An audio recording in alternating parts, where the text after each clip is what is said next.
Ang king kakamna, ang king kasuda, ting Unangan way, Unangan sakta kuyach. I'm a conscious of Ilarion Merculieff, ting kawalang Unangan way. I said, the evening tastes good. That's the way we say it in Unangan, which is the people of the Bering Sea. We've been there for over 10,000 years and we're still there. And I said, Angwan, which means hello, my other self. This is a way, again, we greet each other every day. And I usually like to use an example of a kitchen rubber glove. You blow it up, and these fingers think they're human when they're in fact one breath. And I got my traditional name when I was 4 years old by the last Kuyach that was left alive amongst my people. He gave me his name, and like was explained, it means like an arm extending out from the body, carrier of ancient knowledge into modern times, messenger. And that's all I am, is a messenger. And I had a very traditional upbringing, but unless anybody asks about it, I won't go too much into what that traditional upbringing was, except that the one important point about the way that I was raised is that the adult's responsibility was simply to create the space for me to learn, not tell me what I'm to learn, how I'm to learn, or define anything, or explain anything. Now that allowed me to expand out to the maximum of my potential. I didn't take the prescription of some other adult. I learned what I learned, the way I learned by myself. And that's the way that all the kids were raised. And today it might be called child abuse, but it's really the only way to recognize what a real human being is. And the real human being, you know, my mother would tell me, our people cry when babies are born, and they celebrate when they die. And it's because being human ain't easy. We know that. And it means ups and downs and all kinds of stuff like that that human being is. And then when we die, we go back to our original form. And that's the way we looked at things. And I was never scolded. How many of you have never been scolded? Raise your hand. Nobody? I was never scolded as a child. I tell that in my book where I stole $20 from my grandpa. I was 9 years old, and I wanted to buy this plastic airplane in the store. And so I stole the $20, went down there, and I bought the plane. And unbeknownst to me, my aunt was standing right behind me. So I knew I was caught. But she waited until I left the building, and she said in a very unaccusatory voice, "Larry, where did you get the money for that?" And of course, I knew I was caught, so I said, "Well, I stole it from my papa." And she goes like this, "What do you think you should do about that?" She left it up to me to decide what I should do. And I knew what to do. I said, well, I've got to turn the plane back in, get the money, and tell my papa I stole the money. And she goes, Maroon, okay. Just like that. And then I go in, return the plane, get the money back. She took $20 out of her own pocket and bought the plane for me. Now, where's the genius in that, huh? Like, then I went home and told my papa, I stole $20 from you, Papa. And he says, Echum the kocht lakaya. Good boy. Huh? You know, what is that? They're recognizing and affirming the positive behavior and ignoring the negative. And I never stole for the rest of my life. That was quite an upbringing. But probably the most important thing that I learned from my papa when I had to be with him 24/7 for 2 years at 4 years old. I went to church with him, I went to work with him, I went hunting with him. I was with him 24/7 so that he would get to know me and I would get to know him. And one day after we prayed, we were down in the Bering Sea and splashing water over ourselves, praying towards the east. And we finished up, and oh, by the way, that night we might go to the Russian Orthodox Church. He didn't see any difference in where you found your spirituality. And so then we went walking. It was a beautiful day. Blue sky, birds all around, and seals barking, and there was no wind, there were no clouds in the sky, it was sunshiny, the sea was calm, and I remarked, it was so beautiful, I said, it's really beautiful. And then he goes like this, Tuda, listen. And what he encapsulated is probably the reason our people survived and thrived in the Bering Sea for over 10,000 years. And that is that the most important things in life should not be defined. And we're living in a society that defines everything. And because these experiences are to be experienced, not talked about, experienced. Yeah, and it's a funny thing because I co-authored a book called Stop Talking, and here I am doing nothing but talking.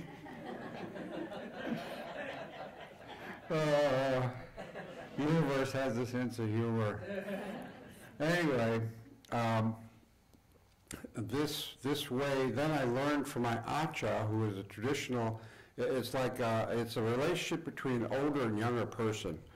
And we see our Acha and we know instantly that's our Acha. It's not designated, it's not due to relationship. We see each other and we know that we are each other's Acha. So we call each other Acha. And the reason for that is that it was more of a spiritual connection than a relationship connection. It was, and I'll explain why. He took me under his wing from age 5 to age 13 and taught me much of what I know about ethics and values of being Unangan, about hunting, about fishing, about reverence for all life, about cooperation and sharing, and all these kinds of things that were central to our culture. But yet, from age 5 to age 13, he literally may have said no more than 200 words to me, because words were not only considered superfluous, but maybe dangerous. And we're living in a society that puts words to everything. But I'll talk more about this later. And so I had a very blessed upbringing, and I'm very grateful for that. You know, you give me this award, which I'm very grateful for. This award is really an award in recognition of the contribution of my people and my ancestors and the land and the Creator. It's recognition of those things, and that's what I take away from this. And it's very good that the Sacred Fire Foundation gives those kind of awards, not because of the person, but because of something greater. And this greater thing is needed now more than ever. I can't, well, you know, you mentioned that I work with elders from all over the world. That's very true. And so we have called a meeting of these elders from around the world to meet in Hawaii next month in special place. The Hawaiians and the Hawaiian elders have opened up their hearts and opened up the land to us. And they're going to welcome us in traditional Hawaiian ceremonies. And we're meeting, we've got South African Bushmen, the Kogi, and I suppose most of you have heard about the Kogi, right? We've got one of the 13 indigenous grandmothers. We've got Hawaiian elders. We've got youth. And for the first time, I think ever, we've got one white elder that will be part of the group. And they're going to discuss, we're going to start each day with ceremony. And so the second day will be the 13 indigenous grandmothers going to hold a ceremony. And then the next day will be the Kogi, and the final day will be the Bushmen and the Hawaiians. And the ceremonies are more important, I think, than the actual meeting and gathering of these elders. And I'll explain why. But anyway, these elders are coming together to deliberate what they see happening in the world now and what we need to do now, physically and spiritually. And I've been traveling all over the place sharing these messages from these elders. They say that human beings have very little time left. Human beings have very little time left. And we've got to act now. And this action they're talking about is about changing our consciousness. I mean, you've heard a lot about changing our consciousness, right? But what does it mean?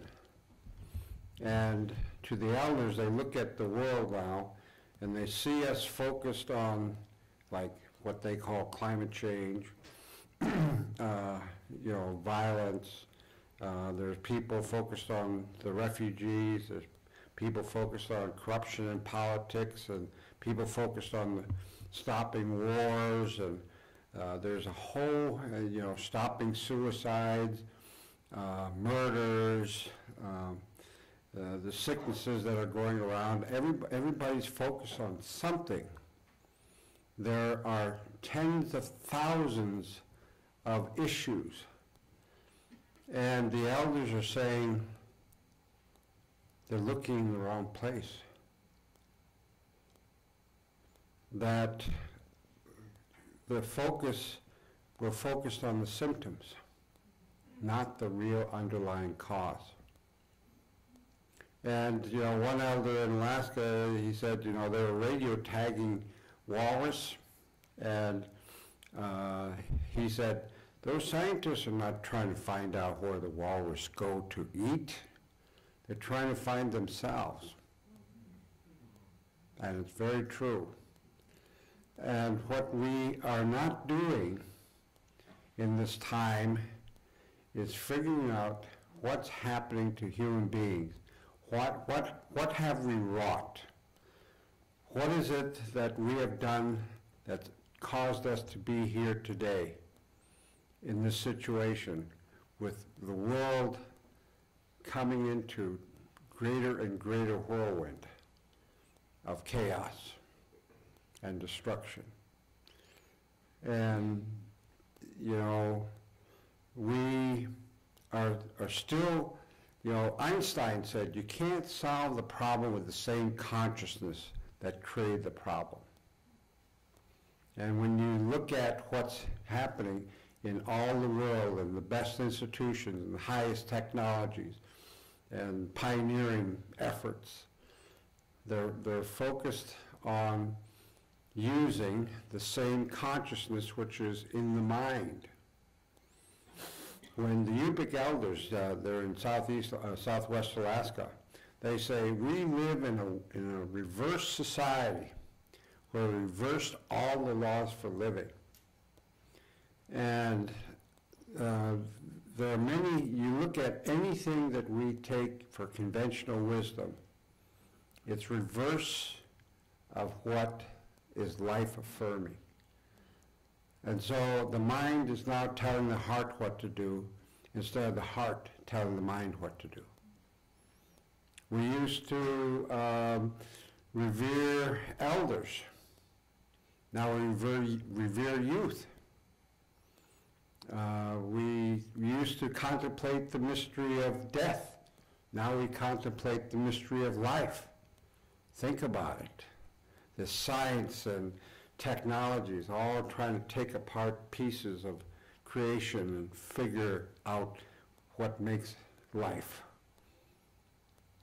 And when we know, it's common sense that the parts, the sum of the parts, acts synergistically. And the whole is greater than the sum of the parts. So you'll never be able to understand life by taking the pieces out. And the elders know this. And the elders see this, and they see very good-hearted people, all dedicated to trying to solve these problems with this consciousness. And when all we need to do is get the mind out of the way and get into the heart. Now I was very blessed to learn how not to think for hours when I was 6 years old. And it happened, I wrote that in my book too, I explained how that happened. But I basically learned it from the birds. St. Paul Island, where I was born and raised, magical island. We had about 1.4 million fur seals when I was there, when I was a little kid, and 2.5 million seabirds, and 1,000 reindeer and 500 Unangan people.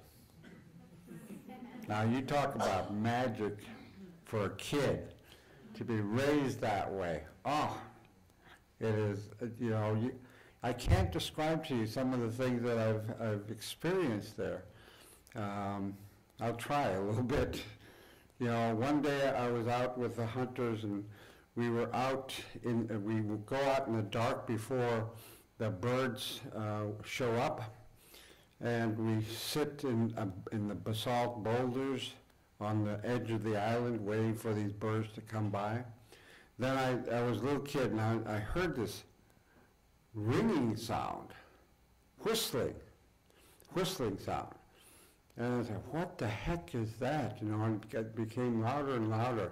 Then when the sun rose, I kid you not, the sky was filled with birds. Tens of thousands of seabirds. That was quite amazing to see that. The whole sky, the entire sky. There wasn't a blank space in the sky at all. That was quite amazing. But anyway, I learned that the best hunters are hunters who had the qualities ascribed to the feminine and to those to the masculine. Both the men had to balance the masculine and feminine within them. And so for feminine characteristics, you know, is receptiveness, caring, sharing, cooperation, all these things the hunters had that. And they also had the ability, they learned from the birds too, they had the ability to drop out of thought. So when we're hunting stellar sea lions, they're not like California sea lions. You know, they're much bigger and wilder. And we hunt from shore to water because the sea lion, when we hunt the sea lion, it's spring, fall, and winter, the times when it's not breeding. And we do that because we want the population to continue. And it's colder in the land than it is in the water. And so they prefer to stay out in the water. And during those months, it's too rough to launch a boat. So we have to hunt from shore to water. And I would be out there, I started going out there when I was 5. My archer would take me out when I was 5 years old.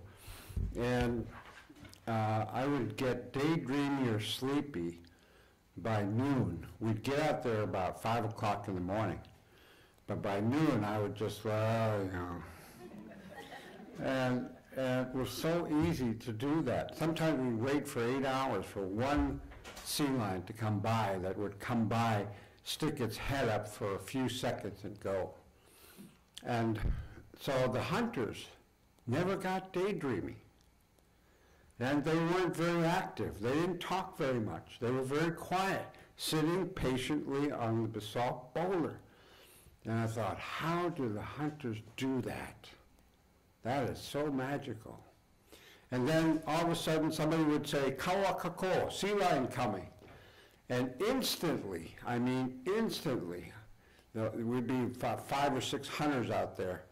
Instantly, all 5 or 6 hunters would look at the same spot in the ocean without anybody pointing or even looking. They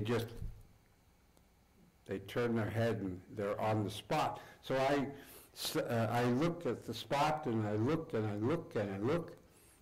No sea lion. But they were still looking, so I'm pretty sure there must be a sea lion there. 10 minutes later, a sea lion would pop up at the exact location where they were looking. Now that's, mind you, on an island at the 180 degrees of water, and the sea lion could be anywhere. But they show up where the hunters are looking. And what I learned was the magic of being a real human being is the ability to suspend thought in the present moment. Now, I didn't have words for it when I was 6 years old, but I noticed these birds, these tens of thousands of birds would be flying in every which direction at different speeds and different heights, and in front of a cliff, there might be 10,000 seabirds, and none of them even clipped a wing. And I wondered, how do they do that? And I didn't have words for it at the time. But essentially I said, well, the birds don't think. I was 6 years old. So they don't think. They're not worried about what happened yesterday or tomorrow. They're just there. And so I said, okay, I'm going to try that. I'm going to be like a bird. I want to be a bird. And so at 6 years old, I said, okay, the birds don't think, the birds don't think.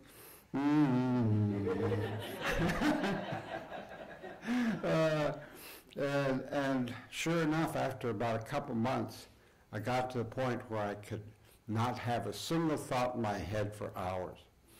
And then I tried that when I was hunting. And you know what? The magic happened.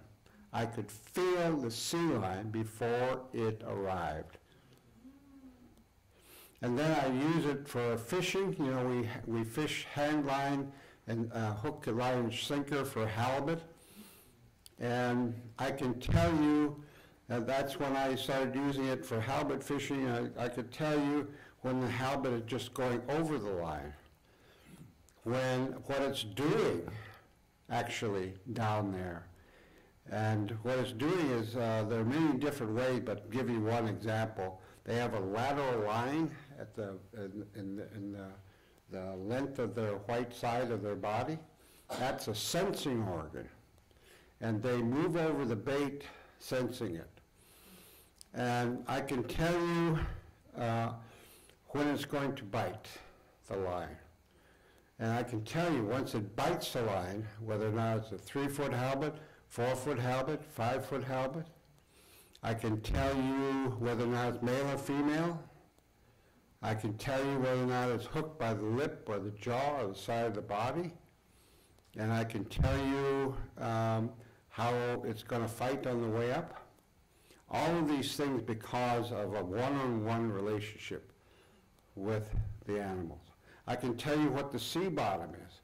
If it's sand bottom or rock bottom, big rocks, little rocks, I can tell you that. Just by feeling the energy that is around. You can tell that just by suspending thought. Because in the real human being makeup is the intelligence of the whole makeup of the human being. And it's not just in the mind. It's in our senses. And it's in our intuition, our heart sense, our gut feel. All of these things, when the mind is not operating, synergistically interacts with each other and quickly comes up with a solution. Very quick. It's very quick. And these ways are an essential part of the real human being. And it means, you know when we left the present moment? When time began? Time began when we left the present moment and we sunk into guilt, shame, remorse, anger, rage, jealousy, all these things that are in the past, or fear, which is projection into the future, or something that hasn't happened yet. Every place except now. And the point of power is in the present moment. And Deepak Chopra said, you know, God can be found only in the silence between one's thoughts. And how many people live in the silence between one's thoughts? And so I go around talking about this because the elders say that in order to know what you must do during this time, you've got to be present and you've got to be in your heart. And your heart will tell you what you must do. Not everybody else, just you. And dropping into your heart and following your heart, what your heart says, is not easy. Because it may mean doing, you know, abandoning whatever you're doing. You know, it took me, when I was about 30 years ago, I did that. I was pretty successful in the patriarchy. I was vice chair of a $3 billion company. And lots of things like that. And then I decided I'm going to drop it. I'm just going to drop it. I'm going to drop all the things that that is considered conventional wisdom. And I resigned off of 17 boards and councils. And I didn't plan my career for the first time in my life. Everybody thought I was crazy. But I did it. And it's part of my upbringing. Without my upbringing with my elders, that never would have happened. And when you get to that place, you know that you trust in yourself, you trust in your heart, you trust in life, you trust the universe, and you trust, well, it makes you see things like, I know. I don't believe anything. I don't believe anything. I know what I know. And we are not to talk about things we don't know. And so I'm talking about things that I do know. And it's freeing. You think about how the imbalanced masculine has taken place. Our stories go about 4,000 to 6,000 years ago, the last imbalance happened, the masculine imbalance, and we're still in it today. And the elders say nothing is created outside until it's created inside first. We trash the environment outside because we're trashing the environment inside. We judge others on the outside because we're judging ourselves first. We criticize others because we're criticizing ourselves first. I mean, nothing is created outside until it's created inside first. And when you look at it that way, you begin to understand why the world is as it is now, with all the things that we are doing. And the masculine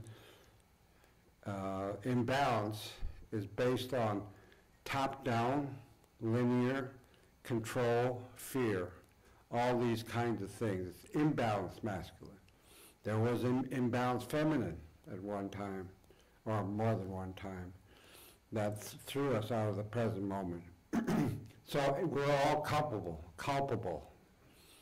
And now we're faced with serious threat to not Mother Earth. She has survived for billions of years. She'll survive for billions more. It's we human beings that are in question. And whether or not we get it is still up in the air. But these things that are happening now with wars and climate change, what they call climate change, we call climate crisis, the famines that are happening, the dry air that's coming in, the wet air that's coming. And you know, in Alaska, you never hear this in the news. One year we had, the porcupine caribou herd. There are millions of them, and they crossed the Yukon River to go up to the Arctic National Wildlife Refuge. But one year, the Yukon River didn't freeze. And the mothers had to follow what their intelligence was saying, which was to go to the Arctic National Wildlife Refuge where they're birthing new young. But in the meantime, these young ones followed their mothers, and 300,000 caribou died in one day. That's just the tip of the iceberg. Things are getting worse, and we're looking at solving these problems by addressing the symptoms. And the elder said, go to your heart. Your heart will tell you what you need to do. Okay, thank you very much. And I'll be glad to answer any questions.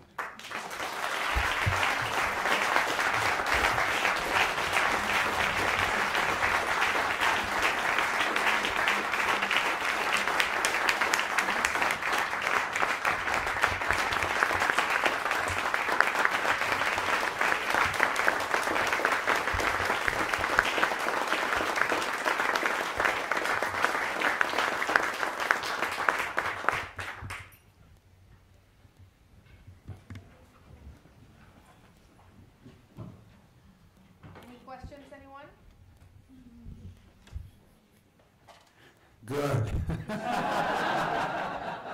There's a brave one. Yes, sir. Yeah, so I'm very curious about the environment itself, the earth itself, and the councils that you are part of, and very, very interested in how wisdom becomes powerful. Because we have this notion of what's powerful, and especially regarding how the planet is being taken care of or not. So could you say what you are experiencing now in terms of these councils of wisdom, and how the power of that wisdom can become more powerful, even more powerful? Yeah, I can talk. Thank you for asking that question. The wisdom of these elders, there's going to be a counterpart meeting in New York. It'll be in the same month, but it'll be later than ours. And one is going to be more masculine, and the other is going to be more feminine. The one in Hawaii will be more feminine.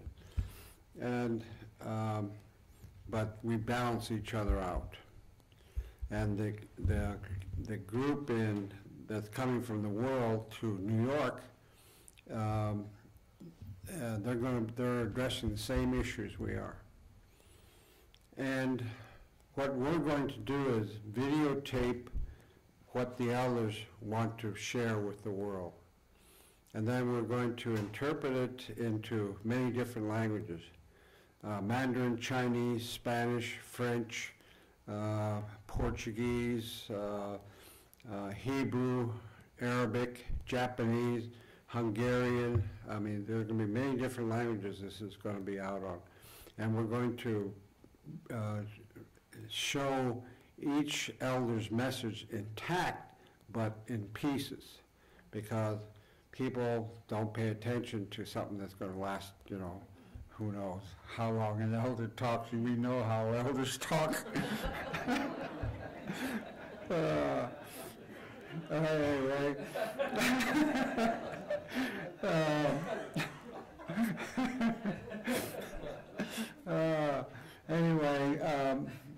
We're going to cut them up into maybe 10-minute pieces, and it's going to be broadcast as a series. And we have many volunteer organizations that have agreed to feature this, and we have 2 organizations that are conducting world meetings where like one of them is a World Environmental Organization that is going to meet in China next year, and they're going to feature two of our elders that go to this meeting in Hawaii.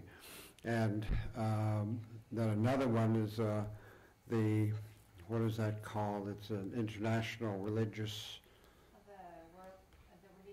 World Council of Religions. Yeah, they're going to meet in Canada next year, and they're going to feature our elders there too. And so, and then we're going to hopefully build a platform where we can interact with young people, because young people, they're amazing. You ever notice, I mean, I notice this everywhere, where a 20-year-old might come to me and tell me something that it took me 40 years to learn. Ah. Yeah. And, you know, these young ones that are coming up already knowing who they are. Like, you know, you watch America's Best, or whatever you call that, America's Dancing or Singing or whatever it's called. These young ones are like I watched a classical pianist at 5 years old. You know, he knows already what it takes a lifetime for people to learn to become a master. And I know a 5-year-old elder.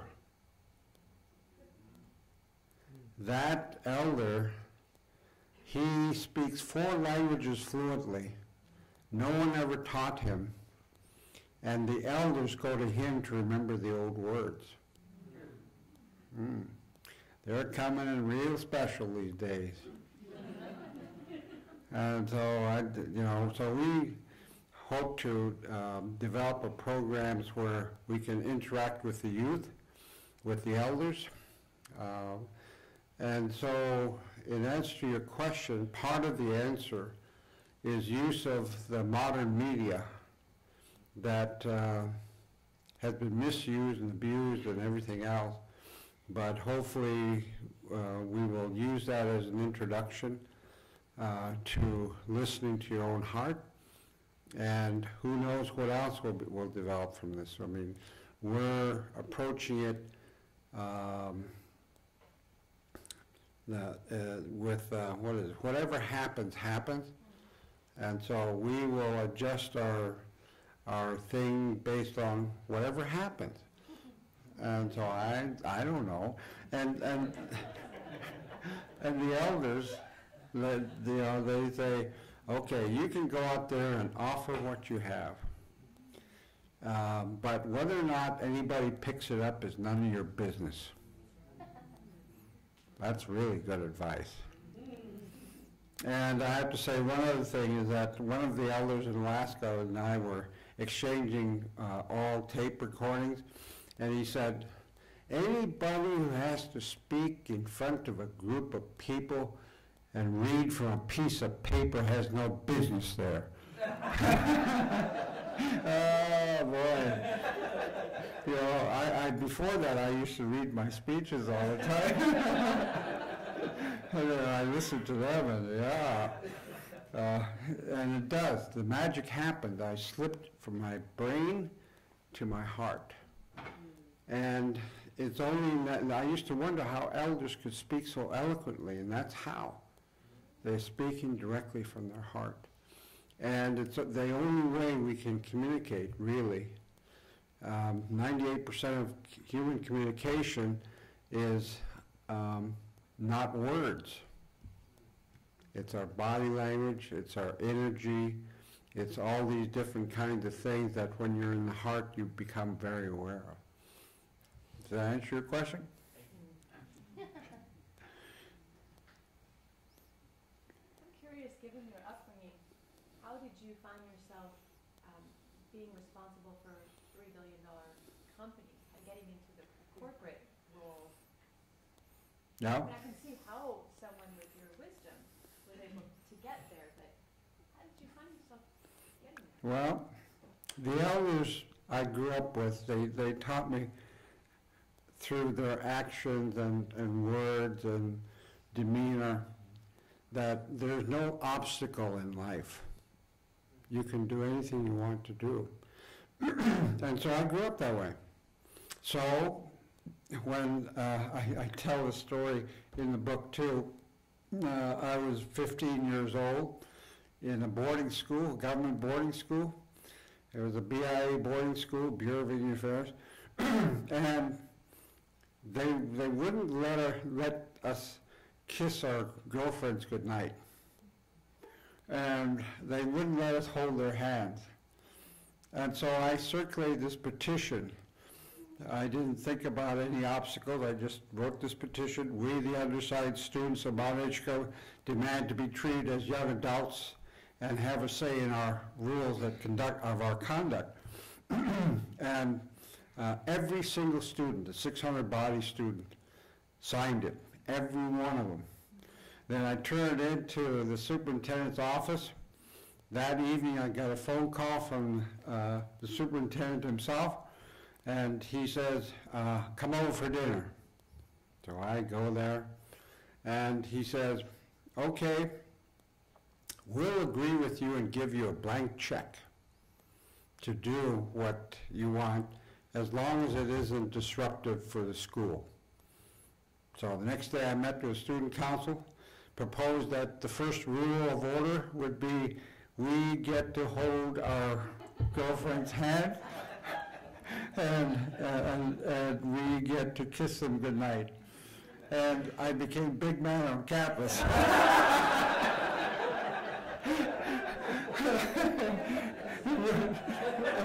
I am not kidding. And then I became the first male president of the Girls' Dormitory.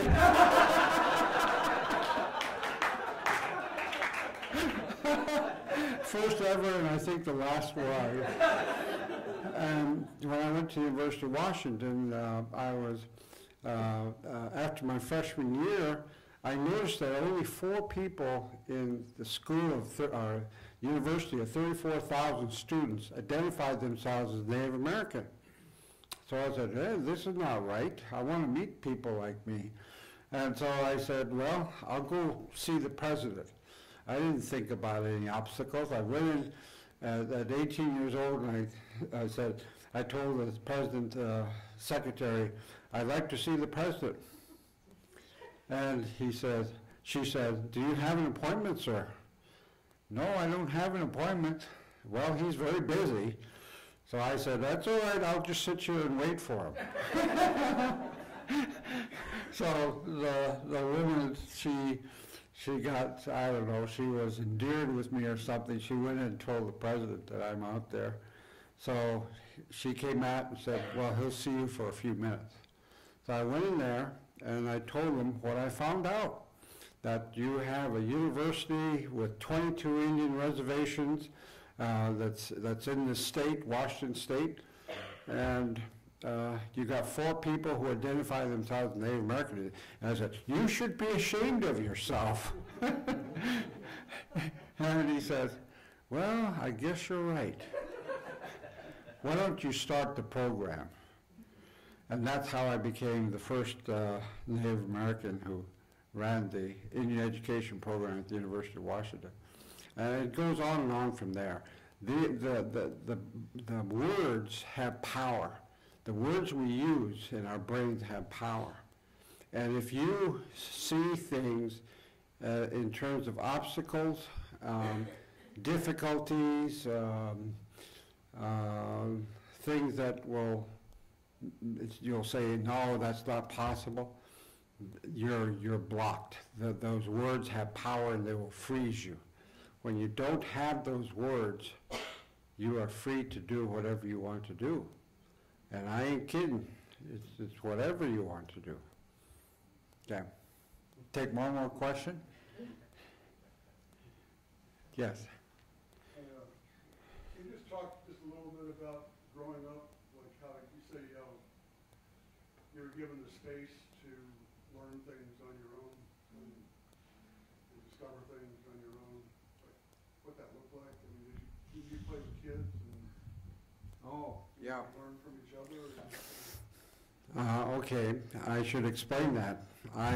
In the traditional way, I spent equal time with the men, with the women, with the elders, and with my peers. Equal time, very well orchestrated. And so from the men, I learned hunting and fishing and all the things that men do. And from the women, I learned women's ways.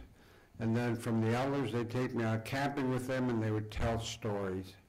And that's all they did. They'd tell stories and I'd listen to them for hours, for days, for weeks, for years. And my job with the kids, my peers, play. That was it. And, you know, we would go out, you know, I'd listen to the seagulls early in the morning through the window.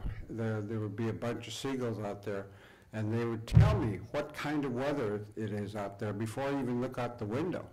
They would tell me if it's no wind in the day, it's blue skies, there's snow on the ground, and then I knew, oh boy, this is going to be a day to go sledding. And we'd sled and go sledding all day and all night. And that just, it's magical to be raised that way. Then I was allowed to go anywhere on the island, day or night, without any restriction. We don't have any predators on that island. And the only danger is if you're not aware by falling down off a cliff or something. And it would be considered child abuse today. But I would walk out of the village at 3 o'clock in the morning, pitch black, and go 3 miles to this bird cliff and 3 miles back, 6 miles for a 6-year-old child. And what we did is we'd walk out there and there are no street lights. And most of the time in the Bering Sea it's foggy or cloudy. We have 20 days of sunshine a year in the Bering Sea. And so it would be pitch black. And you'd have to get into your body and trust your body will know what to do, where to go, and how to be safe. Not your mind. So I would never be in my mind. I would just be in my body going along. And I'd get there safely. So that's another way that I learned. And we have games like that, where we would have a central place in the middle of the hills, and it'd be pitch black out. We wait for the right conditions for that. and then call the kids together and then get them spread out for miles away from the camp, turn all the camp lights out, and you have to find your way back in pitch black. That's something. Then we have a game where we it goes on and on. But I'll tell you this one last game. We would walk backwards with our eyes closed next to the ocean. And the object is to see if you can navigate with your eyes closed evenly between the ocean and the land. That was fun. Okay. Well, thank you all very much.